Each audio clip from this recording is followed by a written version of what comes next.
The humming of plasma coils resonated faintly through the reinforced walls of Classroom Delta 9 aboard the diplomatic station Heliopause-Arc.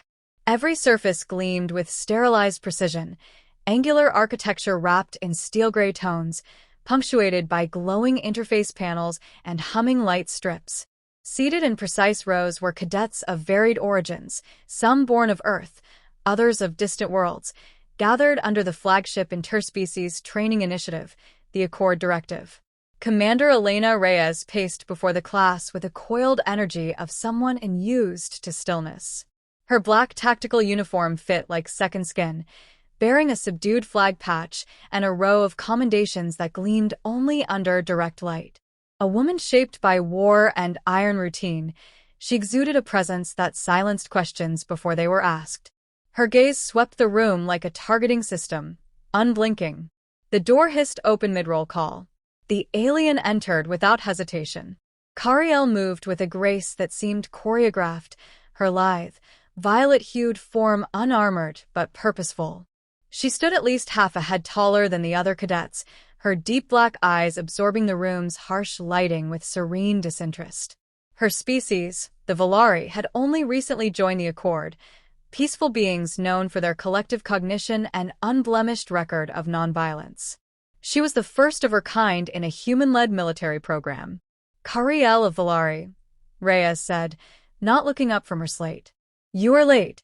There is no concept of lateness in Volari teaching structures, Cariel replied, taking a seat with fluid precision. I adapted as quickly as possible. Is that not the goal of integration? Reyes looked up then. Their eyes locked, steel gray versus infinite black. It is, Reyes said curtly. But adaptation begins with listening, not talking. The human cadets chuckled lightly. Cariel tilted her head, analyzing the sound. Mockery, she said aloud. A bonding signal in human youth culture. Reyes sighed. Let's proceed. Today's topic is tactical escalation. We'll examine preemptive action protocols and adaptive engagement responses. As Reyes began detailing combat scenarios and countermeasures, a hollow simulation flickered to life between the students. Projected soldiers advanced through alien terrain, exchanging bursts of light and kinetic energy with unseen opponents. Death was rendered clean, nearly abstract, with names and faces omitted. Cariel raised her hand. Reyes paused, eyes narrowing. Yes, cadet. I request clarification, Cariel said. In your example, you reference neutralizing threats with lethal force. Is the kill ratio considered a metric of success in human operations? The question hung in the air like smoke. Reyes tapped the terminal to pause the simulation. That's classified doctrine. We measure success by mission objectives, not body counts. Cariel blinked. Yet removal of life appears intrinsic to the objective. A low murmur passed through the class. Reyes folded her arms. Your culture has no concept of war, I understand that. But this is not a philosophy seminar. This is tactical instruction. I am not debating, Cariel said softly. I am observing contradiction. You instruct us to preserve order, but you also instruct us to end lives to do so. My question is, why is killing sanctioned, if the goal is peace? A stillness crept into the room. Even the humming lights seemed to dim. Reyes's voice dropped an octave. That question exceeds your clearance. Cariel did not blink. I was told there would be transparency in training.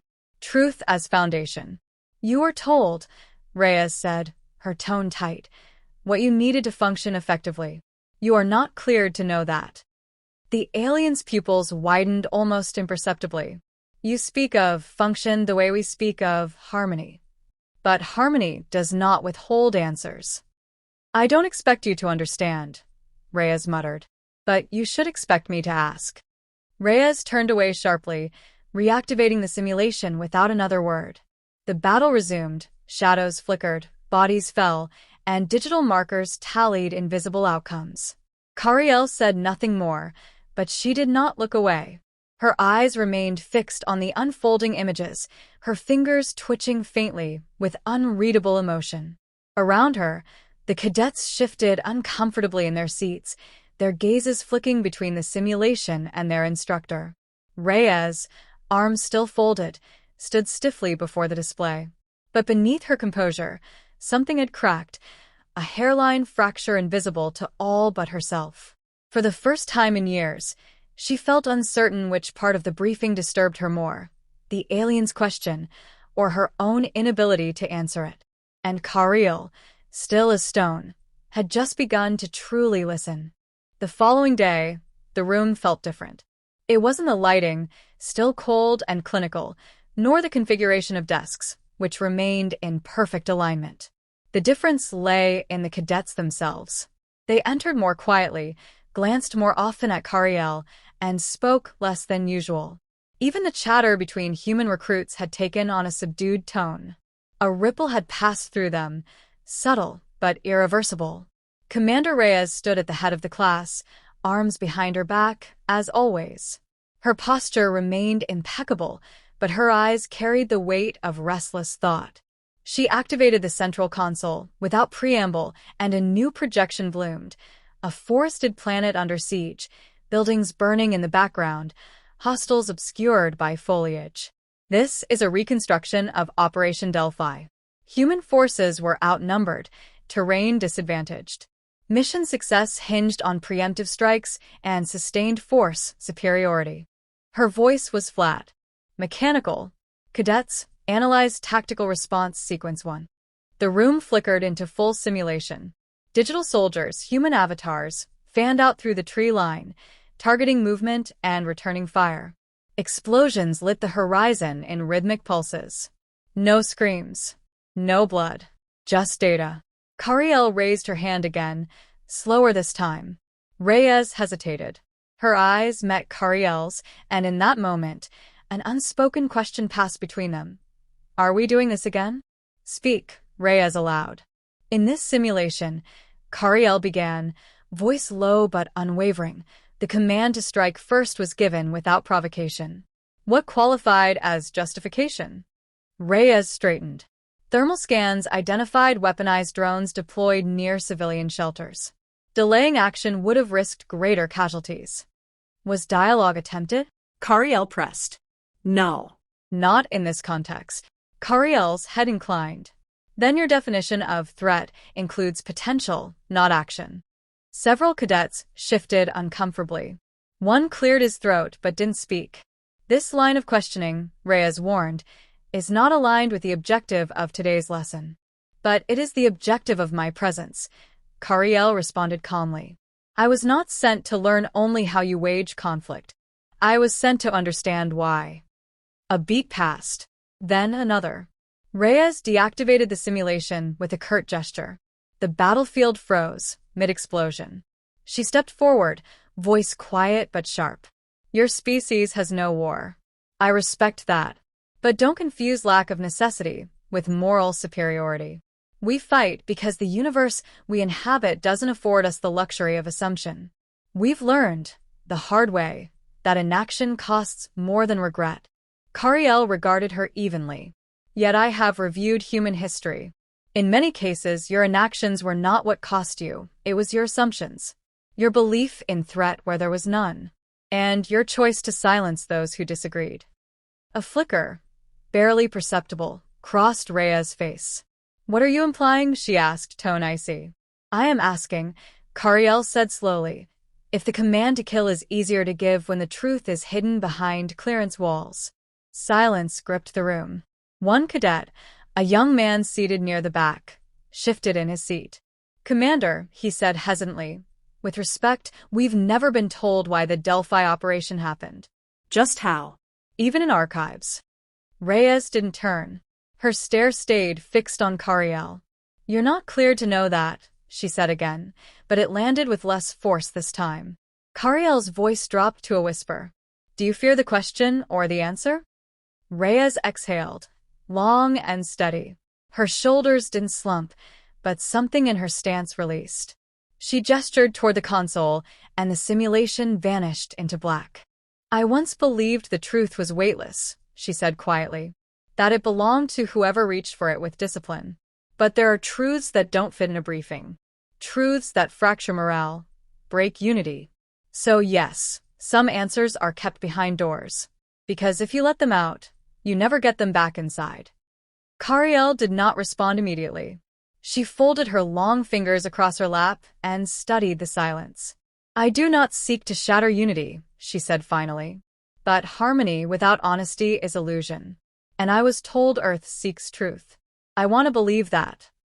Reyes turned away and looked out at the faces of her cadets. Some stared at their hands, others at her. No one spoke. She tapped a command into her terminal. Today's session is over, she said, voice neutral. Dismissed. Chairs scraped against the floor as the cadets rose and filed out, slower than usual. Cariel stood last, still watching Reyes. She didn't speak as she left. But in that silence, something passed between them. Not challenge, not accusation, but a quiet vow. This conversation was not over. When the door slid shut behind her, Reyes remained alone. She stared at the blank console screen, its surface cold beneath her fingertips. For years, she had taught with certainty. That certainty had begun to fracture, not from insubordination, not from defiance, but from a question that refused to die. And for the first time, she wasn't sure she wanted it to. Commander Reyes stood in the observation corridor outside the simulation hall, hands clenched behind her back, watching the cadets through polarized glass.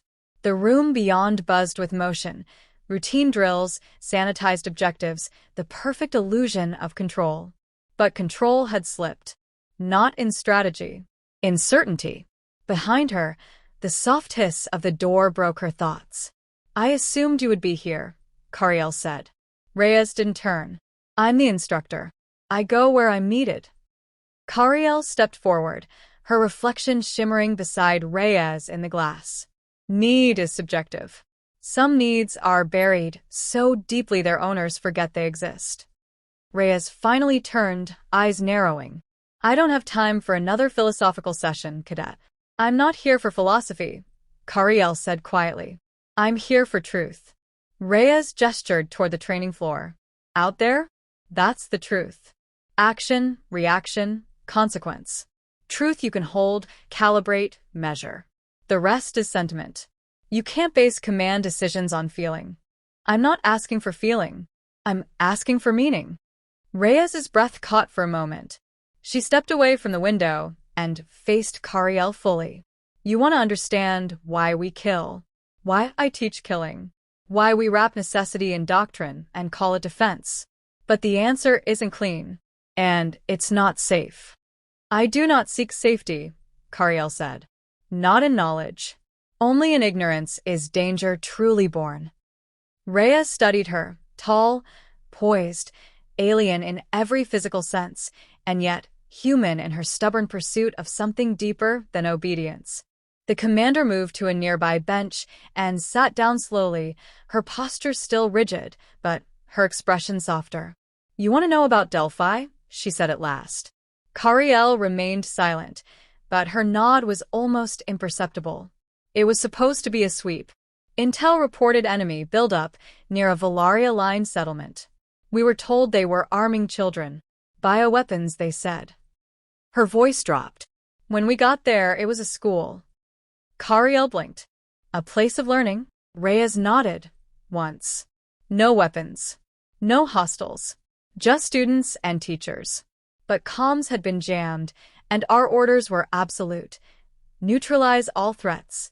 We couldn't verify anything. We assumed what they told us. Cariel's tone was barely a whisper. You executed them. We thought we were saving lives, Reyes said, each word pressed through the gritted teeth of memory. That hesitation would cost hundreds more. I gave the order. The silence that followed pressed into the walls. I've buried it in layers of necessity ever since, she continued. Because if I don't, I unravel. And that helps no one. Cariel sat across from her, voice gentle. But the truth remains, whether buried or spoken. It shapes what you teach. Reyes looked away. That's why I say you're not cleared to know. Not because of protocol. Because I don't want your species, you, to carry the stain we've learned to survive with. But isn't survival without understanding merely existence? Cariel asked. If I am to learn how to act in crisis, I must understand what broke you. Reyes laughed bitterly. You speak like a philosopher wrapped in skin. You're asking for something dangerous. You're asking to become more like us. No, Cariel replied. I am asking you to become more like us, to unbury what you fear and examine it with clarity. If you wish peace, you must first teach honesty. Reyes closed her eyes for a moment, as if warding off something sharp and rising. Then she stood, not with the command of a soldier, but the weariness of a witness. I'll make the Delphi logs available to you. Redacted, but real. That's as far as I can go. That is enough, Cariel said. It is a beginning. Reyes paused at the door. The others won't follow your path. Most aren't ready.